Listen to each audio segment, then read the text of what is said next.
Alright guys, here we are. We are in the jungle. We are deep in the jungle. Hey everybody, this is Cody Fairless-Lee, and today I'm counting down my number 10 to number 6 anticipated movies of my top 20 most anticipated movies of 2017. You are going to tell me everything I don't know, or I'm going to blow your head off. For this list, I discussed the 5 movies for the upcoming year that I can't wait to see that were almost my most anticipated. What the hell? Since this is a big list, my top 20 countdown is divided into 4 videos discussing 5 movies each. Now I must also point out that some of these release dates may change, and some of these movies could eventually announce to be shown in 3D, IMAX, or IMAX 3D in the coming months. So without further ado, let's get to the movies that were somewhat close to making my top 5 most anticipated of the year.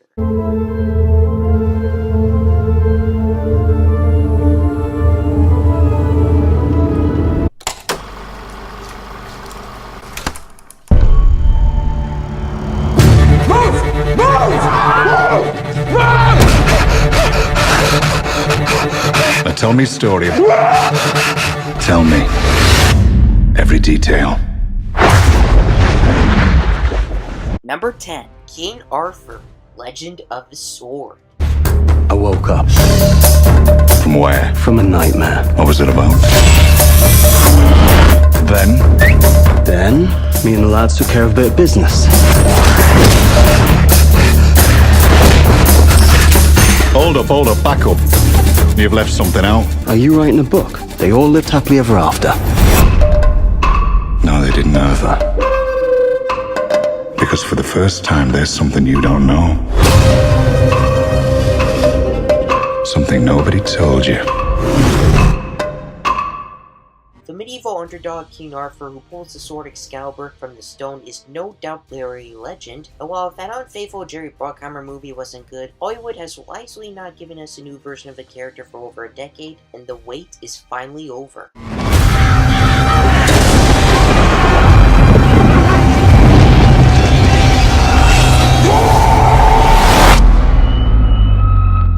Arthur himself will be played by Charlie Hunnam from Guillermo del Toro movies Pacific Rim and Crimson Peak, while the supporting cast includes the great Jude Law, Astrid Burgess Frisbee from Pirates of the Caribbean on Stranger Tides, the epic Digimon Hansu, Eric Bana from Finding Nemo and the Finest Hours, Annabelle Wallis, who will also appear in The Mummy 1 month later, Jurassic World's Katie McGrath, and wait for it, Littlefinger and Roose Bolton. Yes, Game of Thrones actors Aidan Gillen and Michael McElhatton will be in the fantasy epic adaptation, whereas the former is one of my favorite and most relatable male characters from the show, and the latter is a scumbag and the father of a bigger scumbag, Ramsay. Behold! The man who pulled sword from stone! Under the direction of the man from Uncle's, Guy Ritchie, and produced by Hollywood screenwriter, producer, and director Akiva Goldsman, I went from no interest since the film's announcement to incredibly excited thanks to the bigger cast, intense visuals, and a great trailer. But don't be fooled by the end of that Comic-Con trailer, because even though it says the movie will be in IMAX 3D, that's no longer happening because of it being postponed from its planned March 24th release to the day we have now. That's me, right? This is also supposed to have 5 sequels, and with a budget of $102 million, let's hope this movie claims victory at the box office. So what happens now? You know what happens now. You're quickly becoming a legend.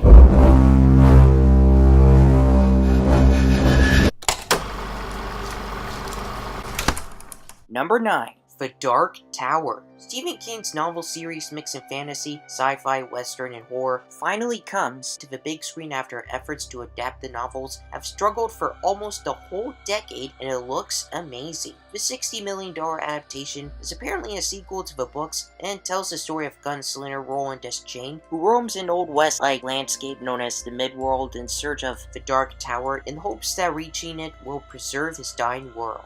Roland himself is played by Idris Elba, or as I like to call him, the BBB, Black British badass. The rest of the cast includes Matthew McConaughey, child actor Tom Taylor, Ontario actress Catherine Winnick, who's also the star in Geostorm 3 months later, Dark Shadows Jackie Earl Haley, and sexy Australian model, actress, and musician Abby Lee Kershaw. We didn't get the teaser trailer Sony promised us around Christmas time, yet the film has a ton of producers including Akiva Goldsman, Ron Howard, Brian Grazer, and Stephen King himself.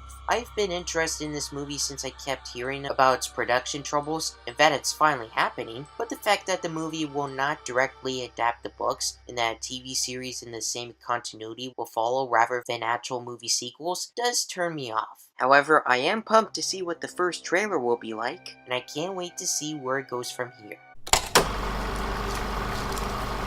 Batman, we love you! Thank you. I'm blushing super hard under the mask. Batman! Pray God. Thanks, Batman! I can only imagine he's going home right now to party the night away, surrounded by friends and lady activewear models. Hey, computer. I'm home. I'm home. I'm home. Number 8. The Lego Batman Movie. Master Bruce, your greatest fear is... Snakes? No. Clowns? No. It's being a part of a family again. No, now it's snake clowns because you put that idea in my head. Sir, you need to take responsibility for your life, and it starts by raising the young orphan you adopted. I thought I was being sarcastic. Hello, secret camera. We all know how awesome the Lego Movie is, but with the sequel constantly postponed with its current release date set for 2019, we're stuck with 2 spin-offs for this coming year. More on the other one in a bit.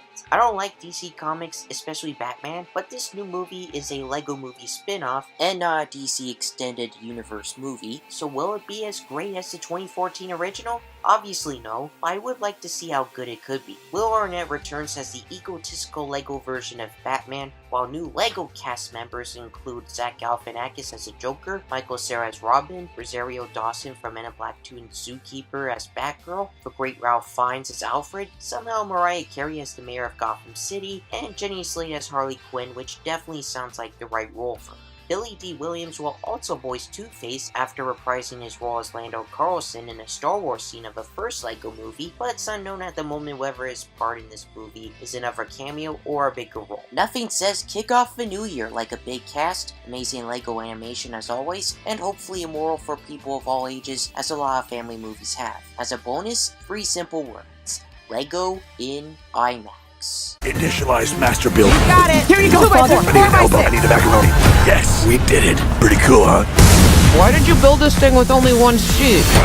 Cause last I checked, I only had 1 butt. Let's go defeat the Joker. Woo! We're going on a family trip! I can wear my costume too! Well, luckily for us, you left your costume back in... Oh, no, under your clothes. That's perfect. It's so on.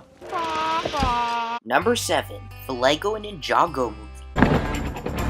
Oh, jeez.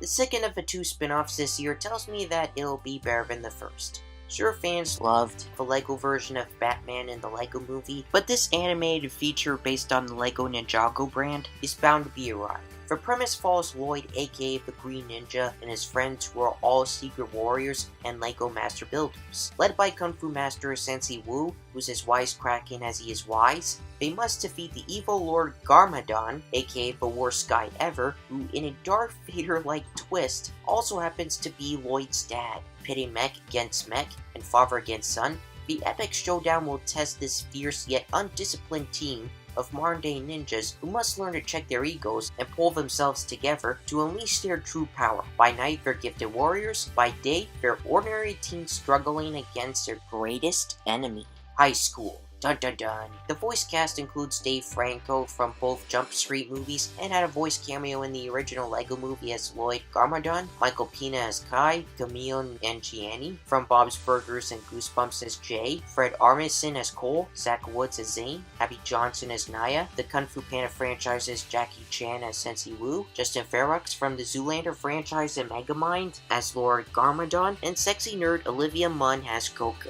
So this movie is going to be like the Lego Movie meets Kung Fu Panda. If you're wondering where the clips came from, there's no trailer yet. They were just from the short film titled The Master to promote the movie by showing it in front of screenings of Storks, which looks like an incredibly dumb movie. I highly doubt this will be Lego Movie great, but it should be better or as good as the Lego Batman movie, so it's all wait and see.